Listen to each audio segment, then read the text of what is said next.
body higher. Takes my body higher. Welcome to another Sunday school episode. In this episode, I'll be taking a little different approach. Instead of addressing mobility issues, I'll be talking about macros, macro counting, how to set up your macros for bulking, cutting, maintaining. So this is a question I get asked quite frequently, is what are macros and how to count them, how to set them up. So let's hop right into it. So what I recommend for when you're starting to count macros is to use MyFitnessPal and start tracking everything you eat for at least 3 days. So MyFitnessPal, track everything you eat and don't really change anything, just eat how you normally eat. And after those 3 days, you can take an average of your carbs, your fats, and your proteins. So those are the macros: fats, carbs, proteins, which make up your total daily calories.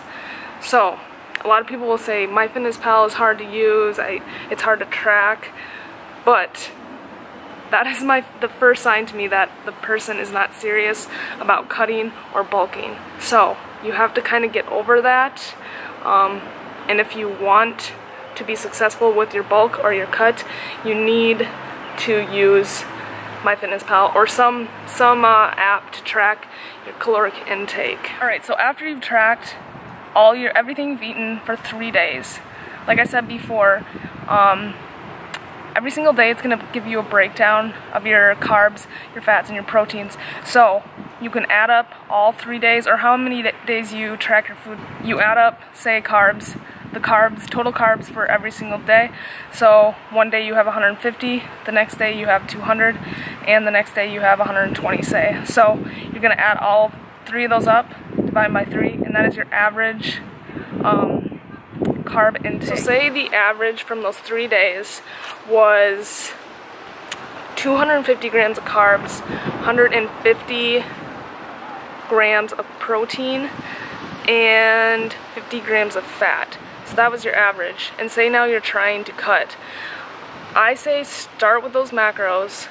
So try out those macros for a week, and then every single day weigh yourself, and by the end of the week, see how your weight kind of fluctuates with those macros. Now, say that you were 150 pounds at the start of the week, and you just started using those macros every single day. And by the end of the week, say you're 152 pounds. So then you know that you need to cut back. I start with usually carbs, so cut back on your carbs just a little bit. Take like 15 to 20 grams of carbs away, and then again, go through the week and see what happens to your weight. And if, say, now you started the week at 152 pounds, you dropped your carbs by 20 grams, but you kept your protein and your fats the same, and then at the end of the week you're back down to 150, then you know just to keep your macros right at that. So then you'll be tracking your macros every single day, weighing yourself every single day, and continue to try to lose 1 to 1.5 to maybe 2 pounds a week. And say that your weight loss kind of stalls a little bit. So this is either where, again, you can go in and manipulate your carbs or your fats. With fats, I do not like to drop my fats below 0.4 times your lean body mass. So not your actual weight, but your lean body weight.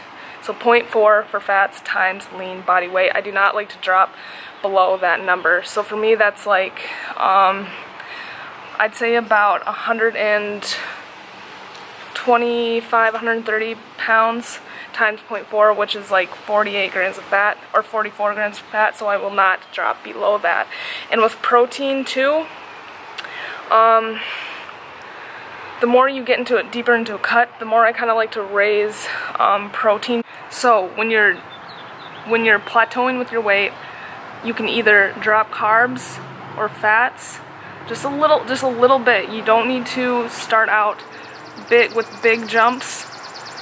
because then you're gonna eventually get to a point where you can't pull any more carbs out because you're so low on carbs. So try to take minimal jumps each week, or instead of pulling from your food, so instead of getting a caloric deficit from your food, you can use energy expenditure, so through cardio. So you can implement 1-2 cardio sessions a week, and then go from there, and again, track your weight every single day. And if again you come to another plateau in your weight, that is where you can add another session of cardio, or choose to lower carbs or fat again. Now for when I start my bulk, I'll start to slowly add in carbs week by week, anywhere from like 15 to 20 grams per week, and again, watch my weight, and if I'm putting on crazy amounts of weight, then I know to scale back a little bit on the carbs. And just week by week, you'll keep adding in fats, carbs. Usually my protein, I generally keep my protein to 1 gram per pound of body weight. So I'm 50-ish pounds, so I keep my protein around 150 grams, and that's pretty constant unless I'm getting deeper into my cut, and then I will raise my protein just a little bit and lower my carbs. But for bulking's sake, yeah, just continue to increase the calories to build that muscle. Alright, so I hope you guys could kind of follow along with that. Now to sum it all up, if you're starting from scratch, download MyFitnessPal to your app, to your computer, whatever, and track for 3 days, find an average of your carbs, your fats, and your proteins, and then start your cut or bulk from there. And if you're bulking, slowly add in carbs each week, anywhere from 10 to 20. And for cutting, either stick with your average macros, or slowly start to pull from your carbs or fats.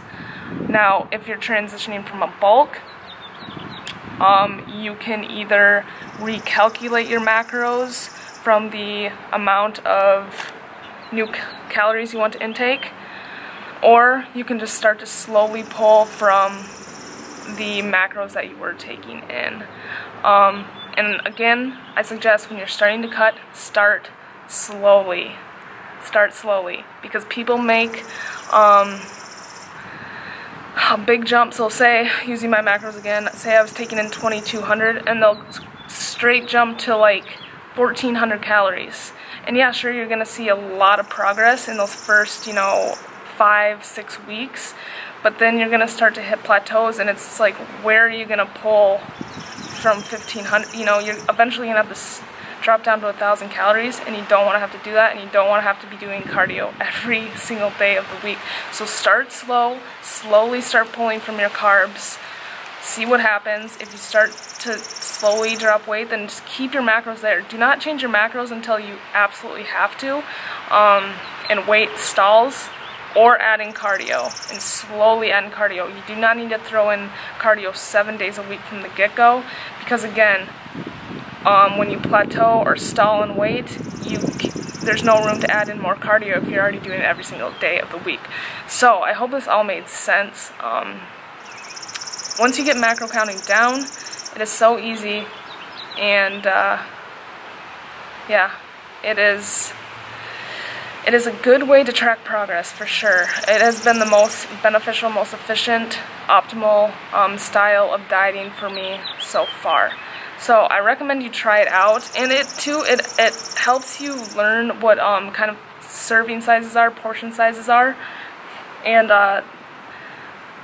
you just have a kind of a better understanding of how dense foods are in calories, what volume foods are, and yeah, so try out flexible dieting, and you will see results, I promise, if you stick to it.